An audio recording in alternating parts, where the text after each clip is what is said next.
In the name of Almighty Allah, gracious, compassionate, I would like to greet you all with Islamic greeting. Assalamu alaikum wa rahmatullahi wa barakatuh. امیرات صابر یم د سلک طرفه تاسو ټول لیدونکو اوریدونکو ته سلامونه احترامات وړاندې کوم په دې هیله چې ژوند به مو د خوښیو د خوشحالیو ډک وسي. د یو څه ځان وروسته ستاسو په چوپړ کې په تېرو درسو کې موږ پاست ټینس او پرزنټ ټینس باندې بحث کړی و، هغه مو تکمیل کړي وو. نن موږ په فیوچر ټینس باندې بحث کوو چې په فیوچر ټینس کې بیا زموږ سره سب ټینس یا لومړی ټینس زموږ سره سمپل فیوچر ټینس دی. Simple future tense is used for activities that will occur in the future. Simple future tense د هغه کارونو لپاره موږ تاسو استعمالو چې هغه په راتلونکي وخت کې واقع کیږي، رامنځته کیږي.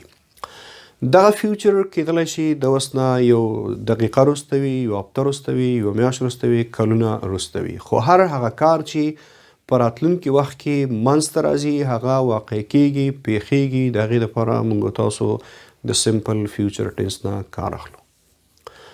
سمپل فیوچر ټینس موږ په دغه درې سټرکچرو باندې تشریح کولی شو چې موږ will پلس ورب استعمالو، یا بی ګوینګ ټو پلس ورب استعمالو، او یا هم از ام آر ورب این جی استعمالو، یا پریزنٹ کنټینیوس ټینس استعمالو with future time expression سره. دغه درې مختلف سټرکچرز موږ لرو، د دې په بنیاد باندې موږ تاسو سمپل فیوچر ټینس تشریح کولی شو، سمپل فیوچر ټینس باندې موږ بحث کولی شو. دلته که سټرکچر ته راشو، په سټرکچر کې موږ سره سبجیکټ پلس ویل پلس فرست فارم آف دی ورب او ریسټ آف د سنټنس. سبجیکټ یو نو دیٹ I, we, you, they, he, she, it, احمد، محمود، لیلا ان so on. د هر یو سبجیکټ سره، د هر یو فاعل سره مونږ په فیوچر ټینس کې ویل استعمالو. دغه ویل پلس فرست فارم آف دی ورب یا بیس فارم آف دی ورب مونږ استعمالو. د ویل نه وروسته مونږ د ورب سره آی ان جی نه استعمالو، د ویل نه وروسته مونږ د ورب سره ایس یا ای ایس یا آی ای ایس نه استعمالو، یا سیکنډ یا تھرډ فارم آف دی ورب نه استعمالو، نه استعمالولی شو، او آر اس منه ریسټ آف د سنټنس یا ریمیننګ سنټنس یا ریمیننګ سټیټمنټ. په دغه ټینس کې د هر یو سبجیکټ سره او د هر یو پروناون سره د آی، وی، یو، دی، هی، شي، اټ سره مونږ کنټراکټډ فارم یا شارټ فارم مونږ استعمالو. آیل، هیل، شیل، او بیا ورب سره بیس فارم استعمالو. I'll come, he'll come, she'll come, you'll come, they'll come and so on. د هر یو سبجیکټیو پروناون سره مونږه شارټ فارم استعمالولی شو، یوزولی ان کنورسیشن. مین سټرکچر مونږ سره دی سبجیکټ پلس ویل پلس فرست فارم آف دی ورب د پازیټیو سنټنس دپاره یا د مثبتې جملې د جوړولو لپاره موږ سره دغه ساختار او سټرکچر دی. کله چې تاسو په دغه ساختار او سټرکچر باندې پوه شئ، جمله جوړول تاسو ته ډېر زیاته آسان دی، دغه ټینس استعمالول تاسو ته ډېر زیات آسان دی. بیا کله چې موږ تاسو منفي جمله جوړو، یو څوک یو کار نه کوي په راتلونکي کې، نو سبجیکټ پلس ویل او ناٹ پلس ورب پلس ریسټ آف د سنټنس، بیا موږ په کنورسیشن کې یا موږ شارټ ویلی شو won't. I won't, you won't, he won't, she won't, they won't. I won't come tomorrow. You won't come tomorrow. They won't come tomorrow. Ahmad and Mahmoud won't come tomorrow to class and so on. مونږ په conversation کې یا مونږ contracted form یا short form استعمالو won't. د پوښتنې لپاره یا د سوال لپاره for example we say آیا تاسو سبا صنف ته راځئ؟ نو will you come to class tomorrow? will you. مونږ دغه will د جملې سر ته راولو یا د جملې شروع ته راولو. بیا سبجیکټ که هر یو سبجیکټ وي، آی، وی، یو، دی، احمد او محمود او سو آن، هر سبجیکټ نه مونږ مخکې will استعمالو، او د هغې نه وروسته مونږ بیس فارم آف دی ورب استعمالو او ریسټ آف د سنټنس په اخره کې کوېسچن مارک. کله چې مونږ تاسو پوښتنه وکړو په یس نو کوېسچن لپاره مونږ کله تاسو ویل استعمال کو، نو جملې ځواب مونږ په یس یا نو ورکولی شو، یا شارټ ځواب مونږه دغه طریقه ده چې yes I will. مثبت دپاره موږ استعمالو yes I will, yes you will, yes he will, yes she will and yes they will. که یو کار نه کو no I will not یا no I won't, no I won't, no you won't, no he won't, no she won't یا no she will not. مونږ مخکې هم ویلو چې we have two kinds of questions. مونږ دوه قسمه پوښتنې لرو. yes no questions and WH questions. مونږ yes no question لرو او WH question لرو. yes no question ځواب مونږ په yes یا no ورکو. د WH question ځواب مونږ بیا په انفارمیشن یا مکمل معلوماتو باندې ورکو. نو دغه سټرکچر چې کوم مونږ تاسو د yes no لپاره استعمال کو همدغه سټرکچر د WH یا د انفارمیشن questions لپاره هم استعمالیږي خو دغه WH د ویل نه مونږ مخکې استعمالو او دغه WH باندې تاسو پوه یاست چې what when, where, why, how long, how many, how much and so on. بیا ورسره مونږ will استعمالو بیا subject استعمالو بیا verb استعمالو بیا rest of the sentence په اخر کې question mark. For example, when will Ahmad come to class?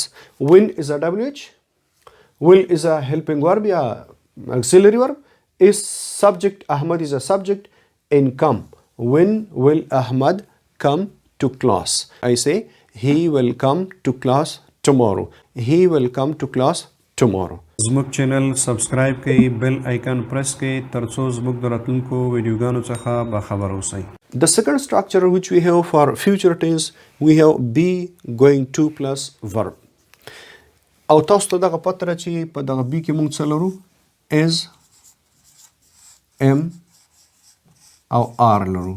ځکه په دې مونږ تاسو لومړی یا دوهم لیکچر یا لومړی یا دوهم درس مونږ په بي باندې او ډېر زیات مو تشریح کړی چې په بي کې مونږ اس ام آر لرو او مونږ بي په خپله لرو مونږ بن لرو.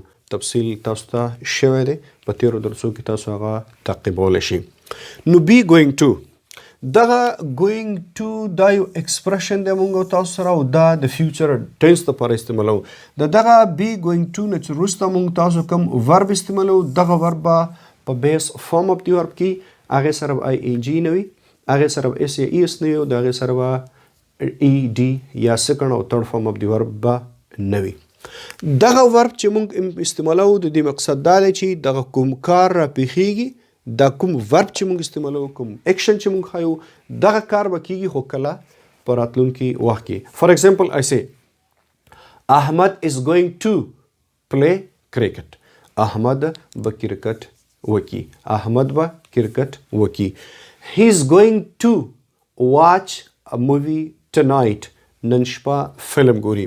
خو مونږ دغه بي ګوینګ ټو یوزولي د هغه کارو لپاره استعمالو چې هغه د مخکې نه ډیساید شوی وي هغه د مخکې نه تصمیم نیول شوی وي او یا we use for those activities which are based on evidences.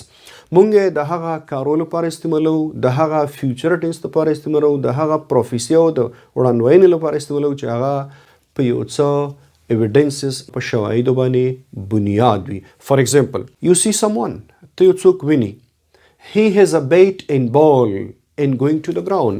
هغه بیٹ او بال لري او ګراوند ته روان دی. you can say he's going to play cricket. he's going to play cricket. هغه کرکټ کوي.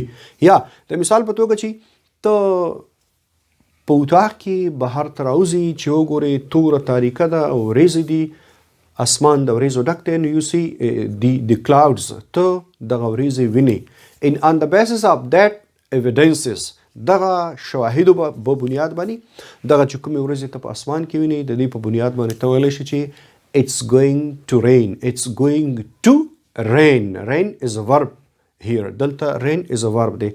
باران به وشي. باران به وشي. دغه مونږه بي ګوینګ ټو پلس ورب هم د فیوچر ټینس لپاره استعمالولی شو او مونږ دغه پریزنټ کنټینیوس ټینس استعمالولی شو د فیوچر ټینس لپاره. دغه د هغه کارو لپاره استعمالیږي چې هغه د مخکې نه ارینجډ شوي وي د مخکې نه تنظیم شوي اوسیږي. د مثال په توګه تا ټیکټ اخیستی دی ټیکټ دی اخیستی دی او فلایټ دی سبا دی. نن ته یو ملګري ته وایي چې I am flying to UAE. I am flying to UAE. زه اماراتو ته زم. زه اماراتو ته فلایټ لرم. نو دغه اماراتو ته فلایټ ته سبا لري. I am flying to UAE tomorrow. ته وایې چې زه سبا اماراتو ته زم. سبا اماراتو ته فلایټ لرم. فلایټ د سبا دی، خو دغه کارونه ته مخکې نه منظم کړي دي، تنظیم کړي دي. نو موږ پریزنټ کنټینیوس ټینس د فیوچر ټایم ایکسپریشن سره هم استعمالو، د هغه ټینس لپاره چې هغه په راتلونکي وخت کې منځته راځي. هغه ټینس لپاره چې هغه فیوچر ټینس نومیږي یا راتلونکي ټینس نومیږي. یو څو مثاله به زه تاسو ته ولیکم. انشاءالله ډېر زیات آسان ټینس دی، ګران نه دی. زه په دې مطمئن یم چې انشاءالله تاسو دغه ویډیو د کتلو نه وروسته په سمپل فیوچر ټینس کې ستونزه نه لرئ او تاسو په دې کې خطا او اشتباه هم نه کوئ. یو څه مثالونه به زه تاسو ته ولیکم چې موږ تاسو په دغه سټرکچر باندې په صحیح طریقه باندې پوه شو. زه وایم چې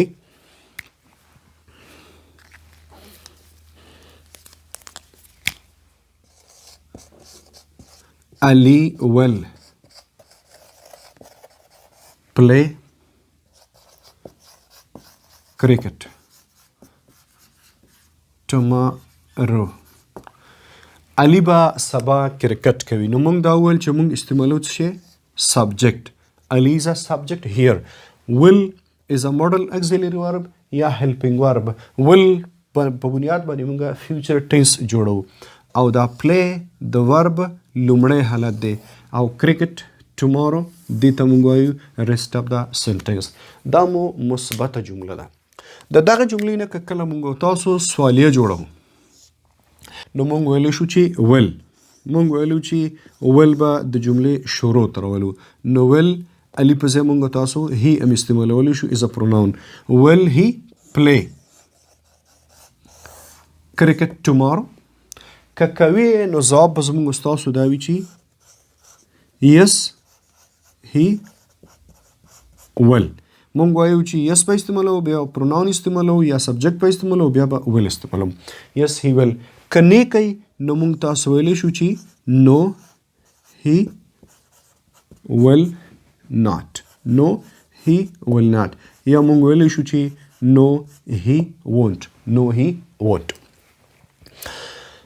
دغه مثبته جمله، دغه سوالیه جمله، دی مثبت ځواب دی منفي ځواب.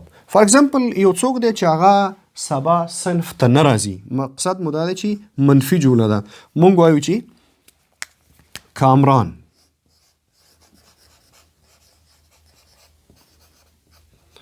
will not. یا موږ وایو چې short won't come to class tomorrow. Kamran will not come to class tomorrow.